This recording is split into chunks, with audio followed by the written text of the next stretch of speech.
I had to do something with this. I saw this morning, and yeah, I want to do something with it. Now I'm quite obviously not Ashley Neal, nowhere near as charming as that young man, but I'm going to do my best Ashley Neal impersonation, I think, on this one, because the comments on this video have got me shocked. Let's play it through first, and then we'll come back and we'll pick it apart into sections.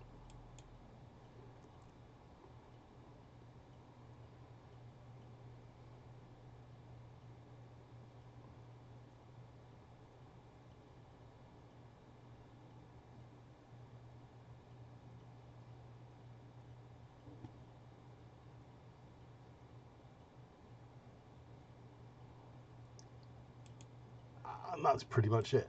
Short clip. I don't need to play it all the way through to the end. The comments on this are amazing. We'll come back and we'll talk about the comments in a minute, but I don't think anybody covers themselves with glory here. So let's go through and take a look how this unfolds. So OP camera car joins the roundabout. It's a busy roundabout, this one, and the lane markings on it are a little bit confusing, it has to be said. You'll see these cars coming from this side here.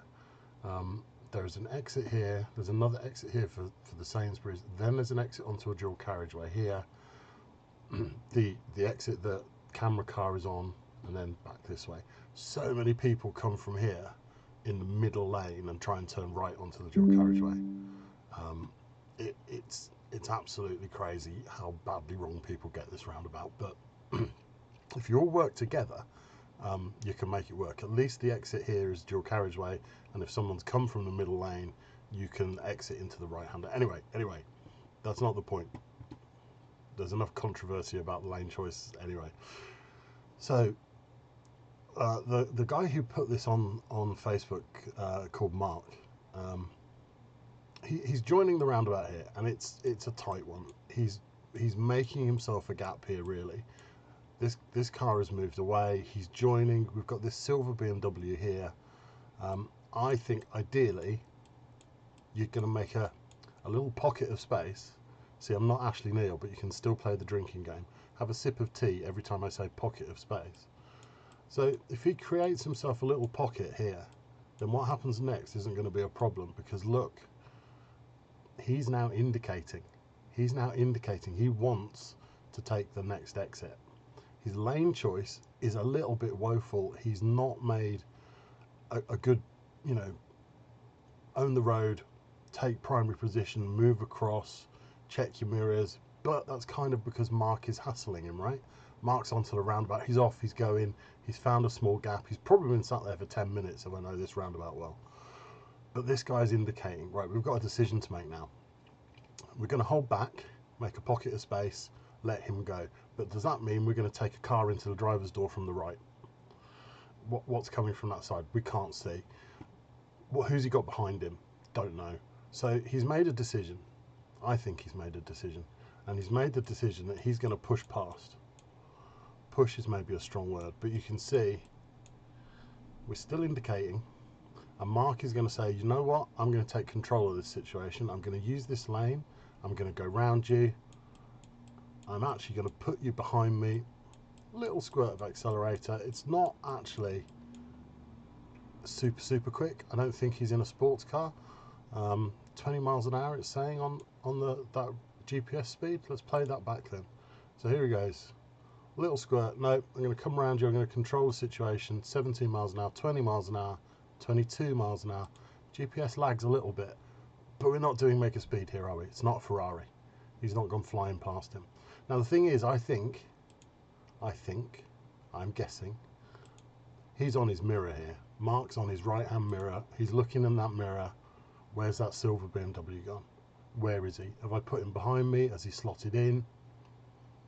I think his attention is on that silver BMW and how he's resolved that issue. Now, should he have hung back, let the BMW go? I don't know. Debate that amongst yourselves. I think I'm probably going pocket of space, but you don't know what was going on around him. He's taken control of the situation. Okay. Sometimes the best defense is a good offense, and I think in this case that's the route that Mark's gone with. But his attention's on that mirror now. I'm sure of it. So let's play it on. Okay. We've got a green light. We're doing 23 miles an hour in a 30 mile an hour zone, but it's 7 minutes to 4. Okay, it's sprog time. There are sprogs everywhere. This is a route that they take from school to home. This is always at this time of day going to be heavily populated with kiddos, right? So you got to look after them. Okay, they're the most vulnerable road user. You've got to be on the lookout for them. Okay, you may be in the right, yeah, they may be in the wrong, but you still don't get to kill them for it. Okay, you don't get to run them over, but mistakes happen. Okay, I think the thing that annoys me the most about this is kind of the attitude, but you're inferring attitude from a few seconds of video, and you know, may or may not be the case. Now remember, this is a dash cam, right? So fisheye lens, nice and wide, everything looks further away than it is. So in reality, this was probably a bit more squeaky bum than it looks on a nice wide angle dash cam lens. At 11 seconds, we've got this white car coming across through the green light. Let's go forward. There. At 12 seconds, she appears. Look at this distance here. Look at this distance. Go out and measure 3 zigzags. It's not that far, and you're doing 25 miles an hour. Okay, I think Marc's observation should have been better at this point. Okay, you've got to look out for these people. You don't know what they're going to do. You don't know if they've got their head in their mobile phone. You don't know what sort of day they've had. Okay, you've got to be, your awareness has got to be there. But I think Marc was distracted by dealing with that issue with the silver BMW. And actually, in that case, I think the silver BMW and Marc are pretty much both to blame, because the silver BMW's positioning was terrible. Marc's entry onto the roundabout was gives me the feeling that it was busy. It's school kicking out time. He's tried to find a small gap, and he's then had to find a way to manage that conflict of 2 cars wanting the same piece of road. But here we are at 12 seconds. She's seen him. She's seen him. She's looking straight at him. We'll come to the comments in a bit, but just to mention, a lot of people saying she stopped. She stopped. Watch and tell me if she ever actually stops moving. No, she doesn't ever stop moving. Okay, so where does Marc see her? Marc sees her about there. Watch the nose of the car dive. There. That's squeaky bum. That would have given your heart rate a good old hit. And guess what? Lights are green. Lights are still green. The little man is red. The beeping is not happening, and she's halfway across the road. She doesn't stop. She slows down. She stares him down like a matador staring down a bull. And then she gets the amber and the red. The crossing will start beeping now to tell you that it's safe to cross. That's when it starts, when the red comes on. She's across. She stares him down. She gives him the stink eye and goes straight back to her phone, and she's off. To me, I think maybe a little hand up, you know, maybe just give the guy a wave, like, sorry about that, man, been a long day, I just want to go home, thank you for not killing me. Maybe would have been appropriate. You're taking your life into your hands on a crossing that close to a roundabout where drivers' attention could be distracted by other cars coming off in other lines, just like that silver and you're crossing out under a green light Everybody else is still stood there waiting. You can see they're still waiting. You can see the lights. There they are. They're still there. You're taking your life into your hands if you make that crossing. Imagine if Marc had been more distracted. Okay? Imagine if he wasn't a fantastic driver and you know, he was playing with his radio, or you know, his phone rang and he looked at the screen. There are so many opportunities there for that poor girl to go straight over that bonnet, and it would have been Marc's fault. I'm sorry, it would have been. Your observations have got to be there.